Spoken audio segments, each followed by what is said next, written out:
During the flamboyant 10-year history of the American Football League, several fierce rivalries developed, but none fiercer than that between the black and the red. The Oakland Raiders and the Kansas City Chiefs.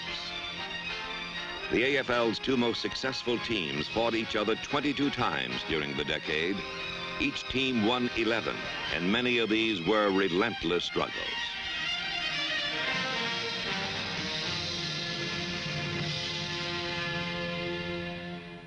In 1968, Oakland's high-powered offense appeared unstoppable. But in Kansas City, the Chiefs' defense broke down football's most prolific scoring machine. With his best receivers injured, Coach Hank Stram resurrected the old straight T formation. The Chiefs passed a record low 3 times. They ran a record high 60 times. Mike Garrett for 109 yards. Wendell Hayes for 89 yards. Robert Holmes for 95 yards.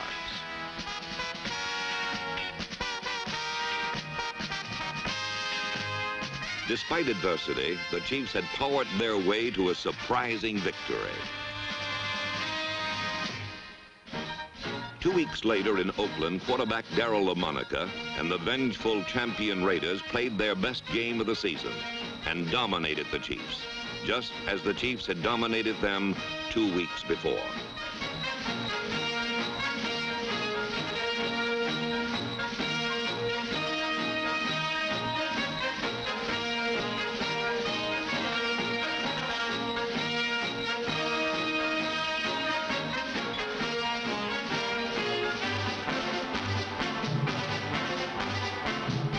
By the end of the 1968 season, Oakland and Kansas City each had won 12 of 14 games, setting up the AFL's first Western Division playoff. And on a cold, wet day in Oakland, the league's first 2 Super Bowl teams finally decided a championship.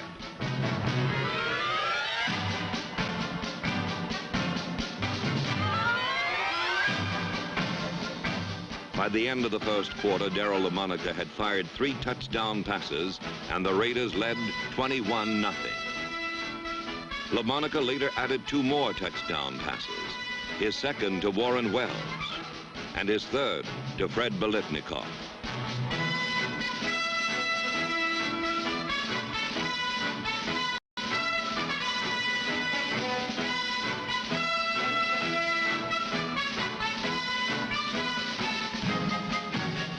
For the first time in 5 years, the Chiefs could not score a touchdown.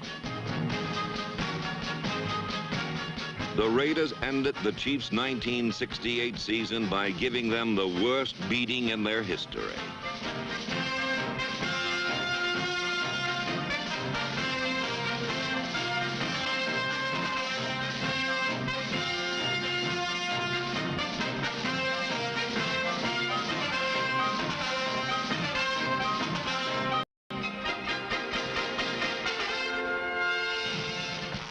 In 1969, when the teams met again in Kansas City, the Chiefs were in first place, and they were ready to break the Raiders' jinx.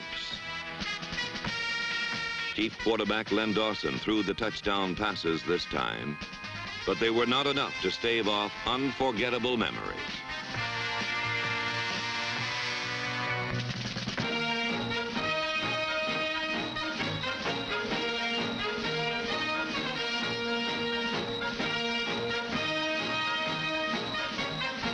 The Raiders literally stole the game, 27-24, and the Western title was again to be decided in Oakland on the season's final day.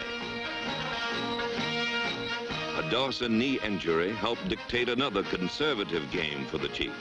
They passed only 6 times. They ran 48 times. But this time they scored only 1 touchdown. The Raiders deployed their customary offense.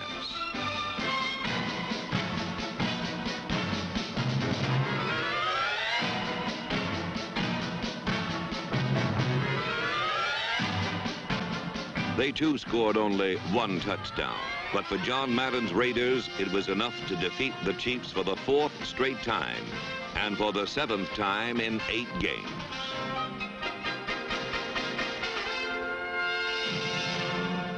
Three weeks later, on January 5th, 1970, Hank Stram and Len Dawson returned to the Oakland Coliseum to try and solve a colossal problem: how to defeat a team which had lost only 4 games in 3 years. A team some called the finest in the game. It was now up to the fiercest rivals in AFL history to decide one final championship in the AFL's last showdown.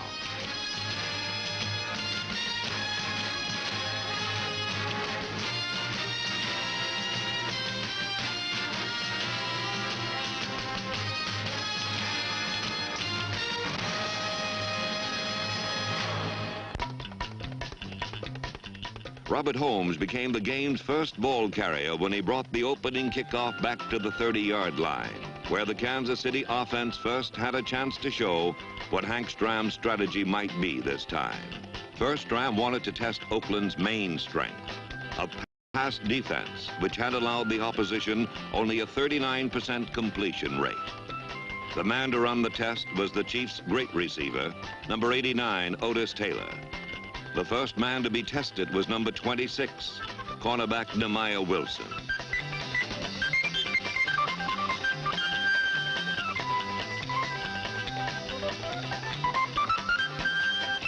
Next, Taylor tested number 24, all-league cornerback Willie Brown.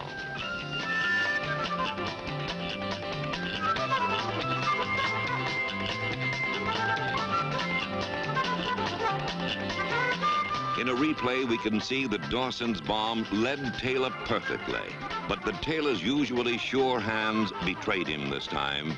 Instead of getting within easy scoring range, the Chiefs then spent most of the first half getting nowhere.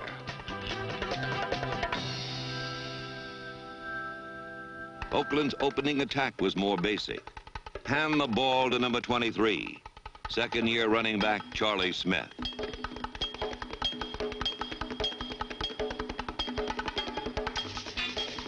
Only a dropped third down pass prevented the Raiders from getting close enough for at least 3 points, as George Blanda's 52-yard field goal attempt fell just a few feet short. The Raiders' second attack was as basic as the first. Throw the ball to Charlie Smith.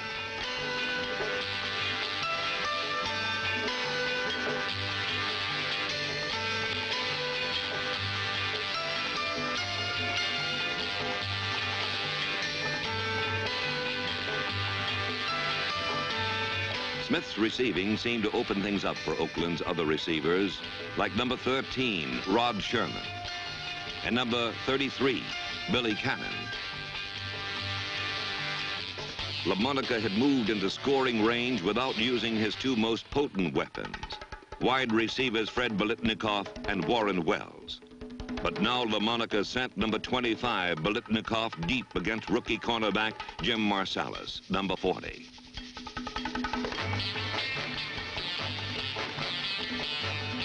Although unsuccessful, this play set up a pass to number 81, Warren Wells, who carried to the Kansas City 3. In a replay, we can see that Biletnikoff again went deep, allowing Wells to cut behind him for the big game. On the next play, Charlie Smith followed perfect blocking to the game's first score, and the Raiders appeared to be well on their way to a championship.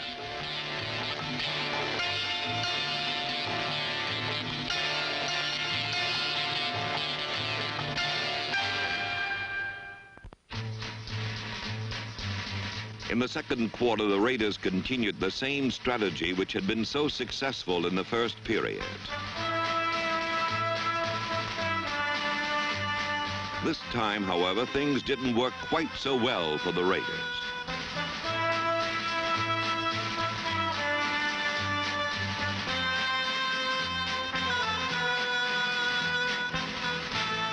Seven times in the first half, the Raiders turned the ball over to the Chiefs. But Kansas City's intricate offense had produced only 2 first downs and an abundance of frustration.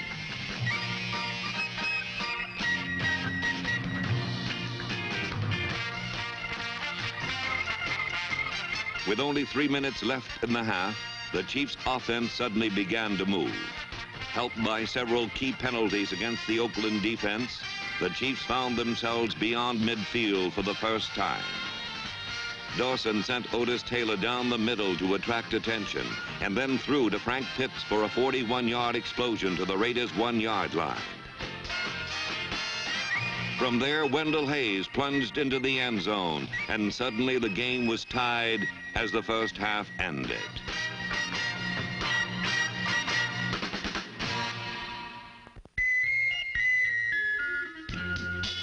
George Atkinson's kickoff return had the Raiders blazing back at the start of the second half.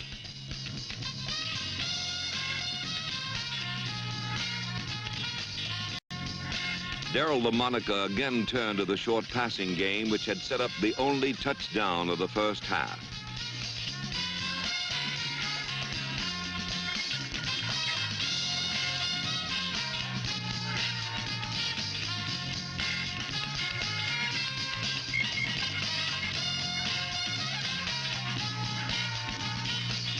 A low snap from center destroyed the timing between holder LaMonica and kicker Blanda, and another easy scoring opportunity had bypassed the Raiders.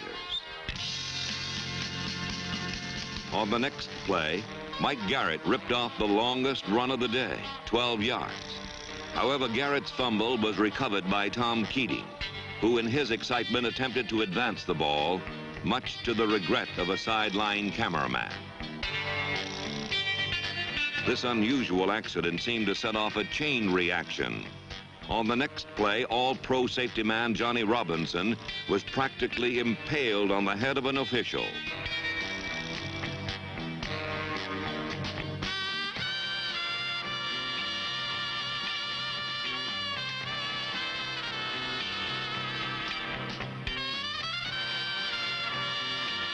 After Willie Mitchell replaced Robinson, LaMonica tried to throw deep, and the result was another weird play with bodies falling all over the field.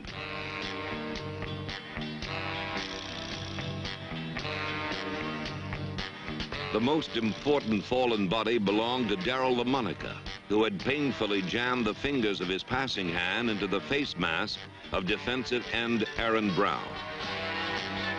The AFL Player of the Year had to be replaced by 42-year-old George Blanda, a 20-year veteran who 10 years earlier had passed the Houston Oilers into the first AFL Championship game.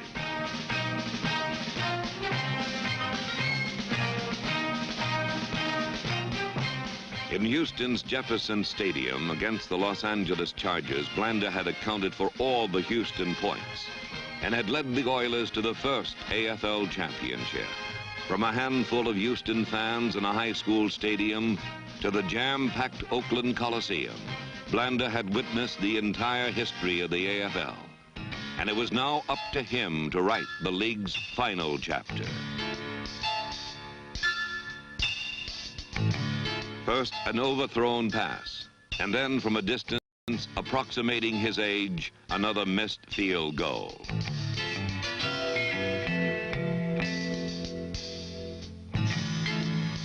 Blanda would have one more chance. On the next series, he began to move the Raiders toward a tie-breaking score.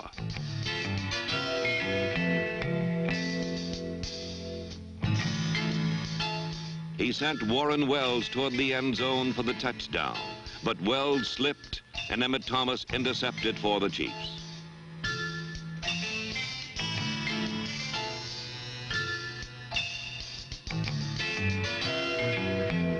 One old pro was through for the day, while another surveyed the wreckage of the previous play. On his run back, Thomas had been trapped at the 6-yard line. The Chiefs now had to move the ball or give it back to Oakland within range of the tie-breaking score. On first down, Dawson threw long for Frank Pitts. On second down, Robert Holmes was nearly trapped for a safety.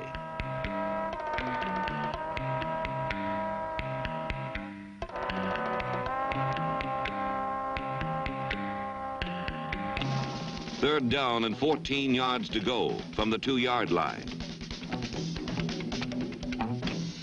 If the Raiders could stop this play, they would probably take command of the game.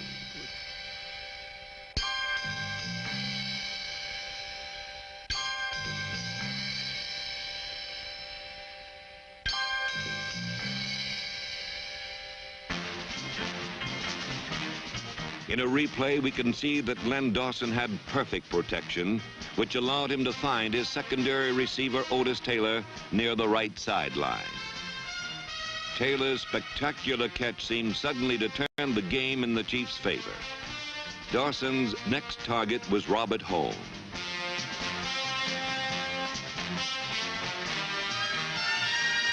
The entire Chiefs' offense turned to opening a way for Robert the Tank to pass through.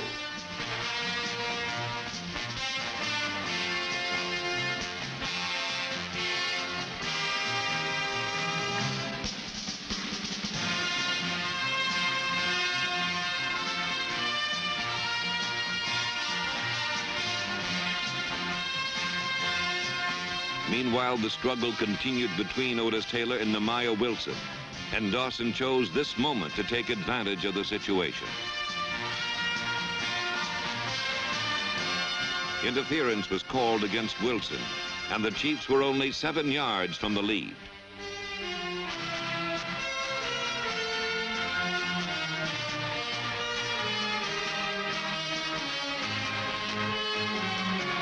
In a replay, we can see why an interference call is one of the toughest any official has to make.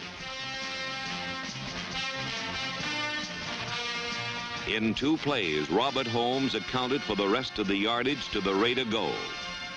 And the Chiefs had won a 7-point lead after 3 quarters.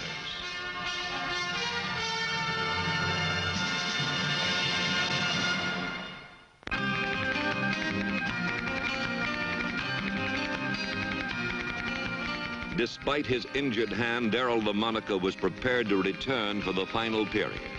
Later he said, "I am the team's leader, and since this is the case, I have to go as long as I can."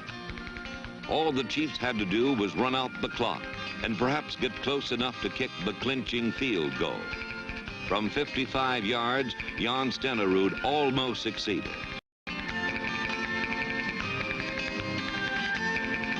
With almost 14 minutes remaining, the Raiders had their chance to get back into the game. On first down, all-pro linebacker Bobby Bell almost put the game away for the Chiefs.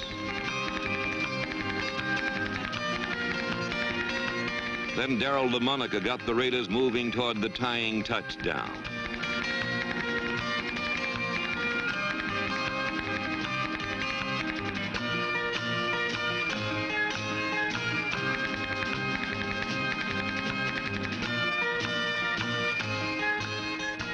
Suddenly, an interception by Jim Kearney began a chain of events almost as bizarre as those of the third quarter. All the Chiefs had to do was run out the clock.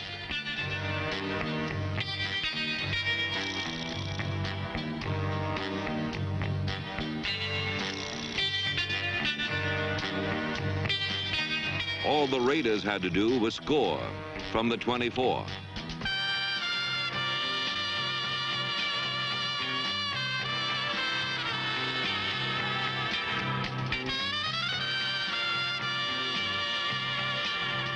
Just run out the clock.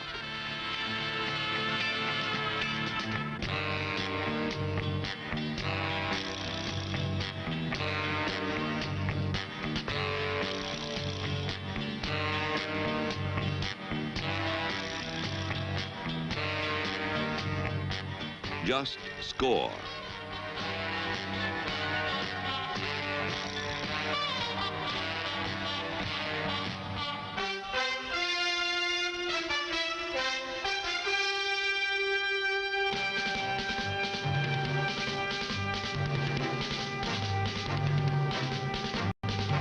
Emmett Thomas's 62-yard dash with his second interception put the Chiefs within easy reach of Jan Stenerud's foot.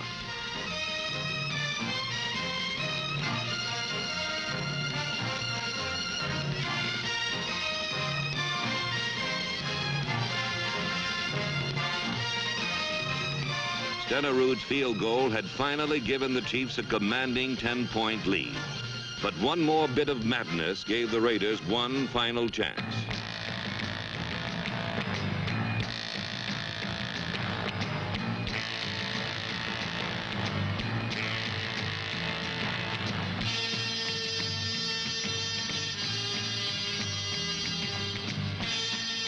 Four down from the Kansas City 13. Emmett Thomas's third interception was just another frustrating out-of-bounds catch, but not nearly so frustrating as the rest of the game was for Darryl LaMonica and the Raiders.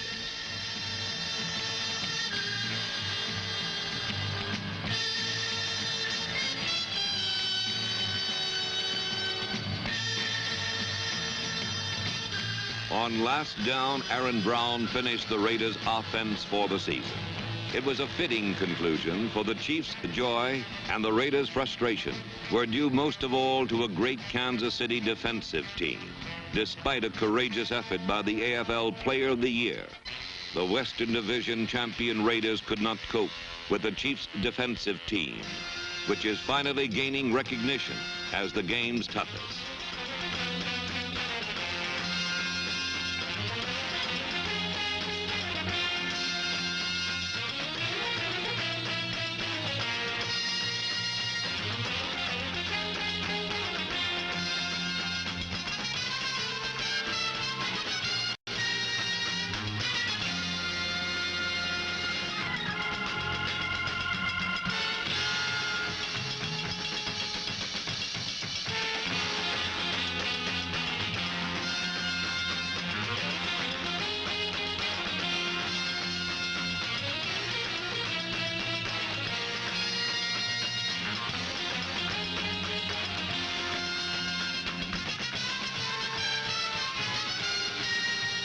The Raiders could not cope with the Chiefs' defensive line, which also is finally gaining recognition as the game's toughest.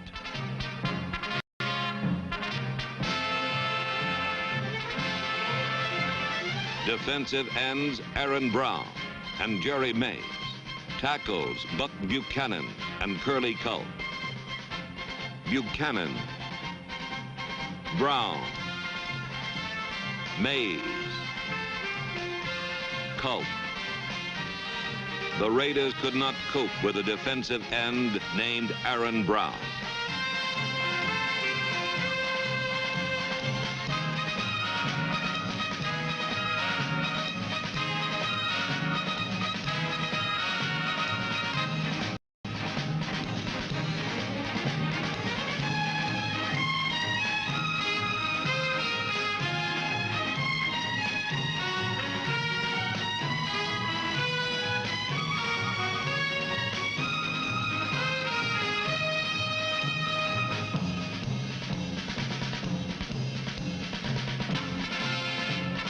Hank Stram said, "I told them to turn it on.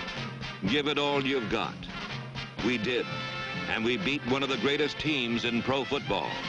Maybe the greatest.